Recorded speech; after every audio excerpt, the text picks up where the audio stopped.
एक आम आदमी को जो चीज़ें हिट करती हैं, फॉर इंस्टेंस गाड़ी का महंगा हो जाना, मोबाइल फ़ोन्स का महंगा हो जाना, और बहुत सी अशिया ज़रूरिया का महंगा हो जाना, वो तो हम डिस्कस करते रहते हैं, लेकिन थोड़ी सी इस पे इन डेप्थ जाने की ज़रूरत है। अच्छा जी, आपको बताएं कि पाकिस्तानी मईशत को संभालने की जिम्मेदार हुकूमत है, लेकिन क्या कीजिए कि ना वो पार्लियामान से बात करती है और ना ही अपने मुशीरों से मशवरा लेना पसंद करती है। असद उमर के इकदामात का फ़ायदा हुआ तो वो ऑब्वियसली बिल्कुल आपको ये बताएं, लेकिन नुकसान हुआ तो जिम्मेदारी भी असद उमर अकेले ही उठाएंगे। और बैनुल अक़वामी रेटिंग एजेंसी मूडीज़ का कहना है कि मिनी बजट में उठाए गए इक़दामात भी पाकिस्तान का मालियाती खसारा कम करने के लिए काफ़ी नहीं होंगे। और सेनेट में अपोजिशन जमातों ने कायदे अवान, वफाकी वज़रा और ख़ास तौर पर बजट पर बात करने के लिए वज़ीर ख़जाना की गैर हाज़िरी पर एहतजाज करते हुए वफाकी वज़ीरों पर पाबंदी का मुतालबा कर दिया। दूसरी जानिब सेनेट की कायमा कमेटी बराए ख़जाना ने मिनी बजट की 3 अहम तजावीज़ को मुस्तरद कर दिया।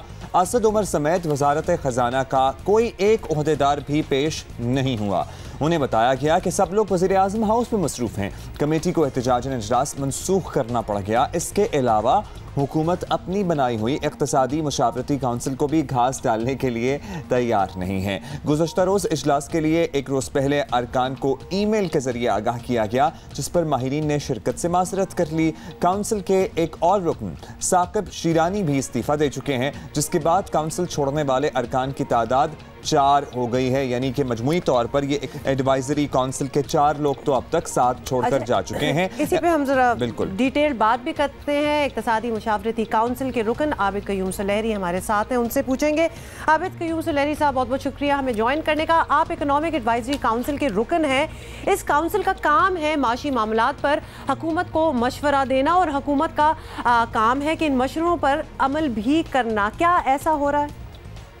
अभी तक तो मैं मुतमईन हूँ इससे। जो अभी मिनी बजट पेश किया गया है उसमें जितने भी वो मेयर्स थे, रिलीफ मेयर्स, वो सारे जो मुख्तलिफ सब ग्रुप्स थे इकनॉमिक एडवाइजरी काउंसिल्स के, उनकी तजावीज़ पर मबनी था। और मेरा ख्याल है कि तमाम मेंबर जो थे वो उस पर खुश थे कि उनके तजावीज़ को अमली जामा पहनाया गया। तो इक़्तिसादी मशावरती काउंसिल जो है उसके सब ग्रुप्स बनाए गए हैं, 5 सब ग्रुप्स हैं उसमें एक्सपोर्ट कंपैटिबिलिटी के लिए ग्रुप है, एक ह्यूमन डेवलपमेंट के लिए है, एक जो है वो मैक्रो इकनॉमिक स्टेबिलिटी के लिए है, एक जो है वो सोशल प्रोटेक्शन के लिए है, पावर्टी रिडक्शन के लिए। तो इस तरह से मुख्तलिफ ग्रुप्स हैं, उनके जो मेंबर्स हैं वो अपना अपना काम करके उन्होंने तजावीज़ जो थी वो पेश की। उनमें से अक्सर तजावीज़ जो हैं वो हुकूमत ने इन प्रिंसिपल अप्रूव कर ली। बहुत सी ऐसी हैं जो कि हमारा ख्याल है कि जो आने वाला जो इकनॉमिक डेवलपमेंट फ्रेमवर्क होगा हुकूमत का, यकीनन उसमें शामिल होंगी। अगर मुझे इस फोरम पे बैठना बामकसद नज़र ना आए तो मेरा नहीं ख्याल कि मैं इस पर एक दिन भी बैठना पसंद करूँगा। अच्छा सुलहरी साहब, असद उमर और उनकी टीम पर एक और एतराज़ ये भी सामने आ रहा है कि वो बजट जैसे अहम मामलात पर भी पार्लियामेंट को एतमाद में नहीं लेते और फिर जवाबदही के लिए भी नहीं आते। ये एतराज़ कितना जायज़ आपको लगता है नाक़दीन का?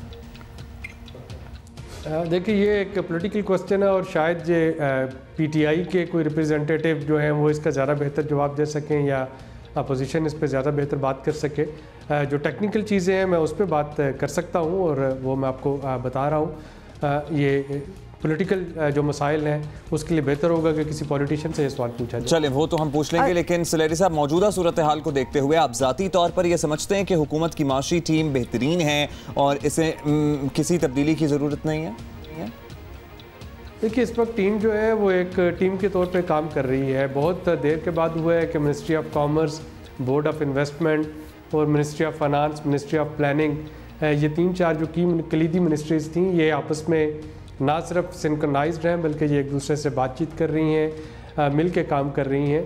और अगर यही टीम वर्क जो है ये चलता रहा तो मुझे यकीन है कि चीज़ें जो हैं वो ज़्यादा बेहतर हो जाएंगी, बजाय इसके कि इस टीम में कोई तब्दीली हम करें और फिर हम देखें कि जैसे माजी में होता रहा कि मिनिस्टर्स की आपस में नहीं बन रही होती थी, मिनिस्टर्स एक दूसरे को तनकीद का निशाना बना रहे होते थे और जिसकी वजह से बहुत से इनिशिएटिव जो थे वो अधूरे रह जाते थे। तो कम से कम इस वक्त ये 4-5 मिनिस्ट्रीज़ बैठ के एक दूसरे की सुन भी रही हैं, एक दूसरे के साथ मिल के इकट्ठा चलने की कोशिश भी कर रही हैं और थोड़ा सा अगर इंतज़ार करें तो यकीनन इसके कुछ मुस्बत नताइज, मज़ीद मुस्बत नताइज जो है सामने आ रहे होंगे।